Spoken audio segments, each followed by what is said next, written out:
Michael's friends were planning to ridicule Jennifer by bathing and dressing her up half-naked.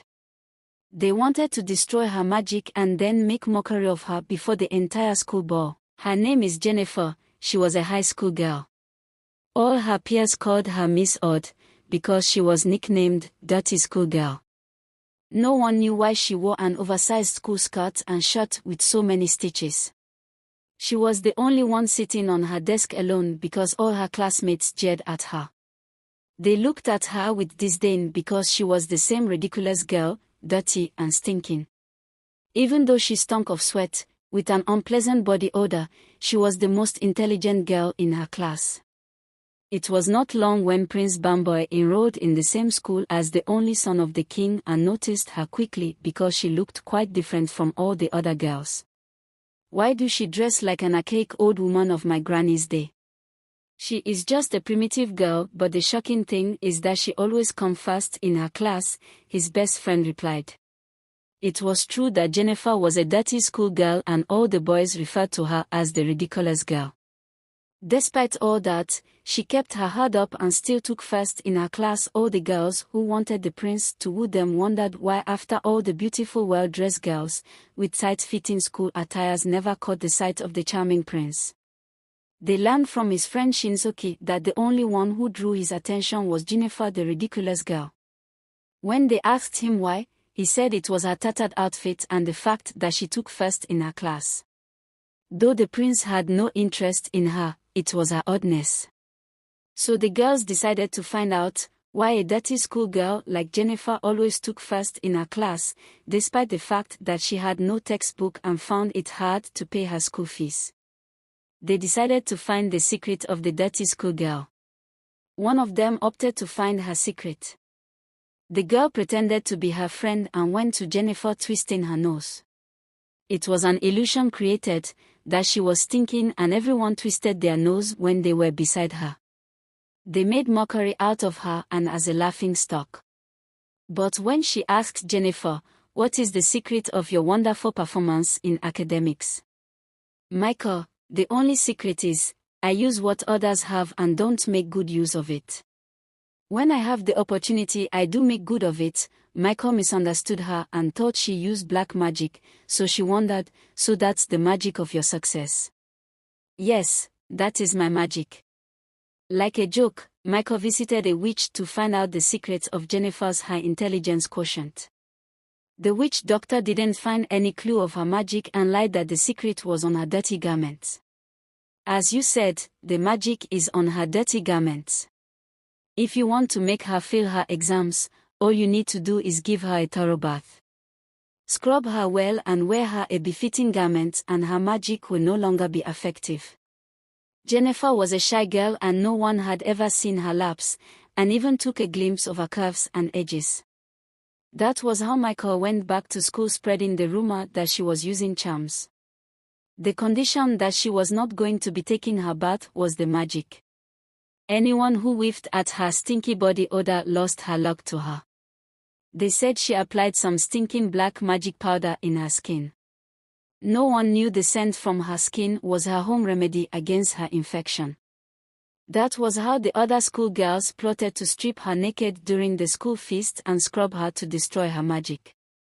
Michael and her friends were up to such a vicious mischief and she never knew that her dirty looks were jeopardizing them. They were planning to scrub her up like a mad gypsy. Michael's friends were planning to ridicule Jennifer by bathing and dressing her up half-naked. They wanted to destroy her magic and then make mockery of her before the entire school ball. They had planned to invite her to a hidden corner during the feast and lure her to the swimming pool. They were going to bath her well with medicated soap, rub her with body cream and made her up like a stripper. Then force her to find herself before the saloon where there was the feast and disgrace before everyone. She didn't want to be present at the campus ball, but due to the fact that it was mandatory and obligatory she had to be there. She never thought anyone could be bothered of her dirty looks. She had become used to being addressed as a ridiculous girl, Miss Odd and dirty schoolgirl. While going to the feast she had nothing to put on, so she borrowed her single mother's gown and was seen inside like a mistaken identity. Everyone was going to dress with tight-fitting skirts, trying to look enticing and enchanting, especially for the eyes of Prince Bamboy, who was a special guest. He could just pick interest on one of them, so they had to look good.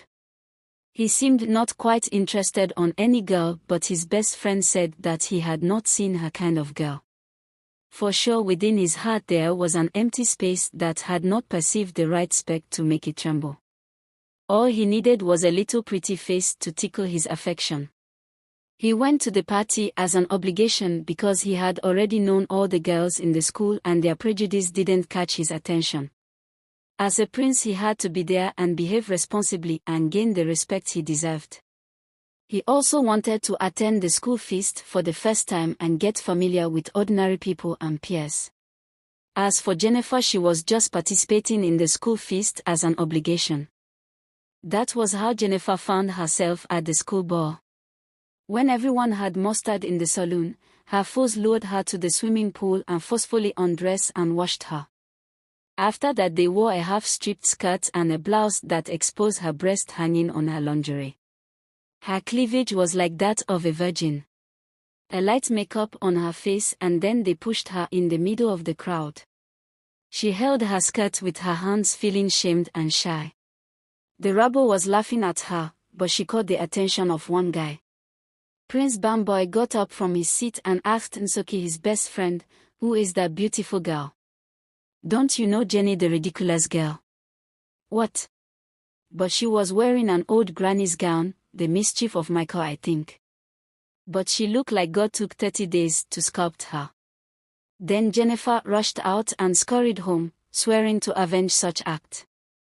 The prince went after her but lost sight of her in the dark. He ran back panting to his friend, "I couldn't reach her, she vanished in the dark. She is shy of dressing like that, but she was like a blossoming flower just out of its petals. In fact, she is my ideal girl."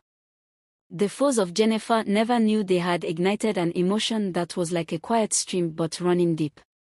Through the party, half of the girls tried to have a dance with the prince, but he turned them down. His mind was fantasizing over the beautiful Jennifer. It was not long when Michael and her friends found out that they had caused the prince to find his missing rib. That was when they swore Jennifer could never go out with the prince. The serious rivalry was gradually emerging while Jennifer was not aware. She had sparked the emotions of the prince, who was yearning for her. Inside those her tattered garments was an innocence of beauty who caught the attention of the prince. When Michael and her crew learned that the prince had fallen in love with her, they assigned one of the girls to tell the prince that Jennifer used black magic to pass her exams.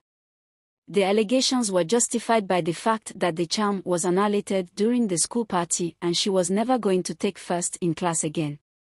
The prince was not convinced because his love for her was unbearable. So he told the girl that if Jennifer didn't come first, he was going to believe them and then try to forget about her. So Michael and her friends decided to work hard not only to prove their point but to get the attention of the prince. Jennifer never knew they had disgraced her before the entire school just for a common rumor. She had no friend, and no one cared to alert her that the prince was in love with her and the other girls were trying to persuade him to hate her. The prince wanted to ask her but thought she was going to renew the charm. She knew they hated her. When she found out that the bully girls had formed study groups, she knew they wanted to defy her position. The fury of what conspired at the campus social feast made her determined to triple her studies. She read and slept, memorizing, and got up early to read before doing her morning duties. She had understood the game and was wishing to receive a scholarship. For the scholarships always came through the presidential degree. That was her hope, and she was seriously working hard to maintain her position. Everyone knew she was going to fail because she had changed her old gown, but it was still an oversized school uniform.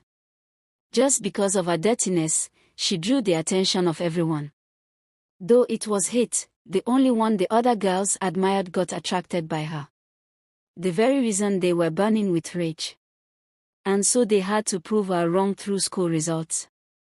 She was ignorantly working hard, and for the first time the entire crew of the bully girls was seriously